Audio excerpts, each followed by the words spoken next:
பல்கலை சமுதாய வானொலி நேயர்கள் அனைவருக்கும் மகிழ்வான வணக்கங்கள். உலக செஞ்சிலுவை மற்றும் செம்பிறை நாள் மே 8ஆம் நாளன்று அனைத்து நாடுகளிலுமே கொண்டாடப்பட்டு வருகிறது. இந்த தினத்திற்கான ஒரு சுவாரஸ்யமான தகவலோடு இணைகிறார் இந்திய செஞ்சிலுவை சங்கத்தின் சிவகங்கை மாவட்ட கிளையின் தலைவர் பகீரத நாச்சியப்பன் அவர்கள். இவர் சேவா சமாஜம் என்ற அமைப்பின் மூலமாக கிட்டத்தட்ட 50 ஆண்டுகளுக்கு மேலாகவே ஆதரவற்ற பள்ளி கல்லூரி மாணவர்கள் மற்றும் ஏழை எளிய மாணவர்களுக்கு வேண்டிய எல்லா செலவுகளையுமே ஏற்றுக்கொண்டு சேவை செய்து வருகிறார். அது மட்டுமல்லாது மாற்றுத்திறனாளிகளுக்கான தாய் இல்லம் என்ற ஒரு அமைப்பையுமே ஏற்படுத்தி நடத்தி வருகிறார். ஆயுள் தண்டனை பெற்றுள்ள கைதிகளுக்கு மறுவாழ்வு கொடுக்கும் பொருட்டு ஒரு அமைப்பிலும் மதிப்புறு செயலாளராக 37 ஆண்டுகளாக சேவையாற்றி வருகிறார். தற்போது நம் அழகப்பா பல்கலை சமுதாய வானொலியில் செஞ்சிலுவை சங்கத்தினை பற்றிய பல சுவாரஸ்யமான தகவலோடு இணைகிறார் சிவகங்கை மாவட்ட கிளையின் தலைவர் பகீரத நாச்சியப்பன் அவர்கள். வாங்க நேயர்களே, நிகழ்ச்சியை கேட்கலாம். வாழ்க வையகம், வாழ்க வளமுடன். அழகப்பா பல்கலை சமுதாய வானொலியின் வணக்கம். இந்திய செஞ்சிலுவை சங்கத்தின் சிவகங்கை மாவட்ட தலைவர் பகீரத நாச்சியப்பன் பேசுகிறேன். வருகிற மே 8ஆம் நாள் செஞ்சிலுவை சங்கத்தை உருவாக்கியவர் பிறந்த நாள். உலகம் போற்றுவதற்குரிய செயல்களை செய்கிறவர்கள் சிலராகத்தானே இருக்கிறார்கள். அதில் ஒருவர்தான் மக்களின் துயர் துடைப்பதற்காக தன்னலமற்ற சேவை செய்வதற்கு நம்முடைய ஹென்றி டுனாண்ட் என்ற பெயர். அவர் சுவிட்சர்லாந்து நாட்டிலே பிறந்தார். சுவிட்சர்லாந்து நாடு என்ற உடனேயே நமக்கு நினைவு வருவது கையிலே போட்டிருக்கிற கடிகாரத்தின் நினைவு வரும். ஆமாம், அந்த நாட்டில்தான் பிறந்திருக்கிறார். ஜெனீவா நகரிலே அவருடைய வாழ்க்கை தொடங்கியது. பெற்றோர்கள் அவர்கள் ஜூன் ஜேக்ஸ் என்றும் அவருடைய அம்மா ஜூன் ஆண்டனி என்றும் பெயருடையவர்கள். அவர்களுக்கு வணிக தான் செய்கிற தொழிலாக இருந்தது. இவரும் கல்வி கற்று பட்டம் பெற்று நல்ல வெள்ளை சீருடை அணிவதில் நாட்டம் கொண்டு எப்போதும் அவர் வெள்ளையிலேயே காட்சி தருவார். அதனாலேயே அவருக்கு ஒரு தனித்தன்மை கூட இருந்தது என்று சொல்லலாம். 1859 தான் அவர் பிறந்தார். பிரான்ஸ் நாட்டு சக்கரவர்த்தியாக இருந்த 3ஆம் நெப்போலியன் சர்தானியா மன்னரின் உதவியோடு ஆஸ்திரியா நாட்டுடன் போர் புரிந்தார். போர் நடந்து கொண்டிருந்த போது இவர் இயல்பாக தன்னுடைய ஆலை ஒன்று வைத்திருந்தார். அந்த ஆலையை பற்றி பேசி அதை விற்பனை செய்வதற்காக சென்றிருந்தார். அப்போது வடக்கு இத்தாலியில் சால்பரினோ என்ற இடத்தில் போர் நடந்து கொண்டிருந்தது. போர் நடந்து கொண்டிருப்பதை இவர் ஒரு குன்றின் மீது உட்கார்ந்து போர்க்கள காட்சியை பார்த்து கொண்டிருந்தார். காலையிலே 3 மணியிலிருந்து மாலை 6 மணி வரை போர் நடந்தது. கோரமான காட்சிகள். அங்கே வெட்டுண்ட தலைகள், தங்கள் கைகள் போயிருக்கின்றன, கால்கள் சிதறியிருக்கின்றன. எங்கு பார்த்தாலும் இரத்த வெள்ளமாக கிடக்கிறது. ஒவ்வொருவருடைய கூக்குரல் சத்தமும் கேட்கிறது. அத்தனை ஒலிகளையும் கேட்டுக்கொண்டு அவராலே உட்கார்ந்திருக்க முடியவில்லை.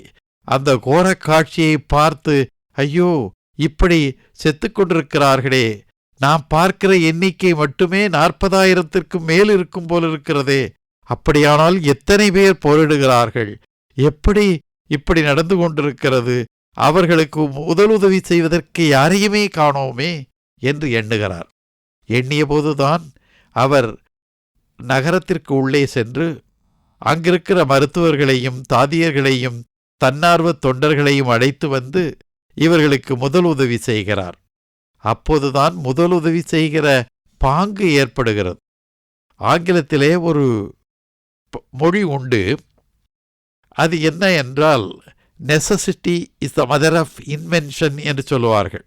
எப்போது தேவை ஏற்படுகிறதோ அப்போது புதியன தோன்றுகிறது எப்போது சிக்கல்கள் வருகிறதோ அப்போது அதை தவிர்ப்பதற்கான வழிமுறைகள் கிடைக்கின்றன என்பதுதான் அதனுடைய பொருளாக இருந்திருக்க வேண்டும். மருத்துவர்களையும் தாதியர்களையும் இவர் முதலுதவி செய்வதற்கு அழைத்து வருகிற போது இவருடைய வெள்ளை உடையிலே அங்கிருந்த வீரர்களுடைய இரத்தம் சிதறியிருந்தது.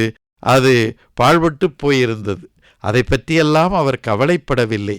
அவர்களுடைய உயிரை காப்பாற்றுவதற்கு, அவர்களுக்கு தொண்டு செய்வதற்கு கிடைத்த வாய்ப்பினையே பெரிதாக எண்ணி அப்போது செயல்பட்டார். அதற்கு பின்னர் வெளிநாட்டுக்காரர்களிடம் ஒரு பழக்கம் உண்டு. எங்களுடைய பாட்டி அப்படி இருந்தார்கள், எங்கள் பாட்டன் இப்படி இருந்தார் என்றெல்லாம் பேசுவோம். ஆனால் அதை எழுத்து வடிவத்திலே நாம் உருவாக்கி வைப்பதில்லை. வெளிநாடுகளிலே இருக்கிறவர்கள் இந்த சிக்கல்களை இவர்கள் என்னென்னவற்றை கண்டார்கள், கேட்டார்கள், சரிபடுத்தினார்கள், அதிலே ஈடுபட்டார்கள் என்பதை சால் பரினோ நினைவுகள் என்ற தலைப்பிலே ஒரு புத்தகமாகவே வெளியிட்டார். அது 1862 ஆண்டிலே அந்த புத்தகம் வெளியிடப்பட்டது. அது பல நாடுகளுக்கும் அனுப்பப்பட்டது. பலரும் அதை பார்த்து ஐயோ இப்படியெல்லாம் நடக்கிறதா என்று தெரிந்து கொள்வதுமா போல இருந்தது.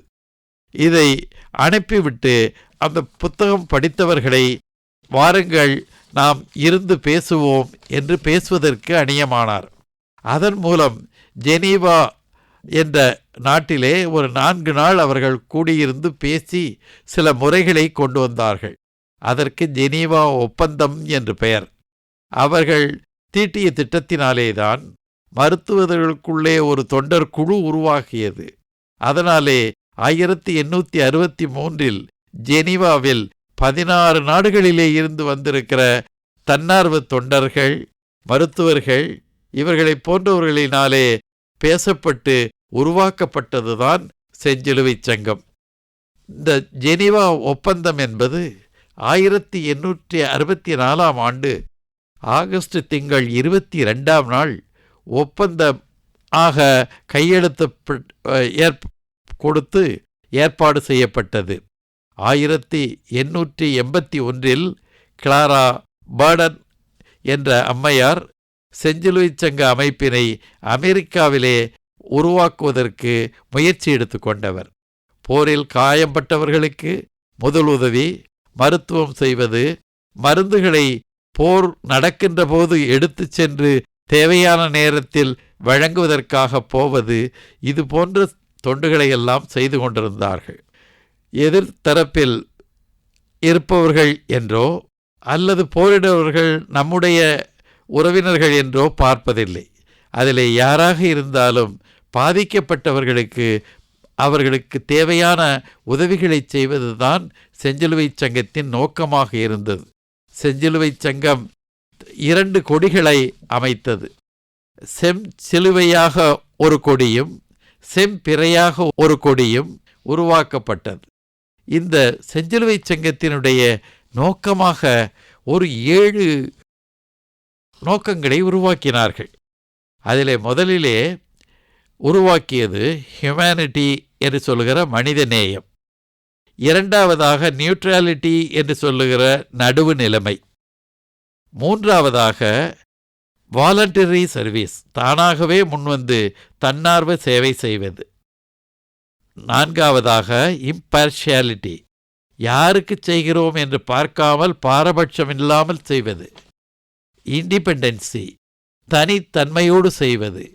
யூனிட்டி, ஒருமைப்பாடோடு செய்வது. யூனிவர்சாலிட்டி, உலக அளாவிய தன்மையாக செய்வது. இந்த மாதிரியாக 7 கொள்கைகளை உடையதாக ஆகியது நம்முடைய செஞ்சிலுவை சங்கம். இதற்கு செஞ்சிலுவை சங்கம் என்றும் பெயர், செம்பிறை சங்கம் என்றும் பெயர்.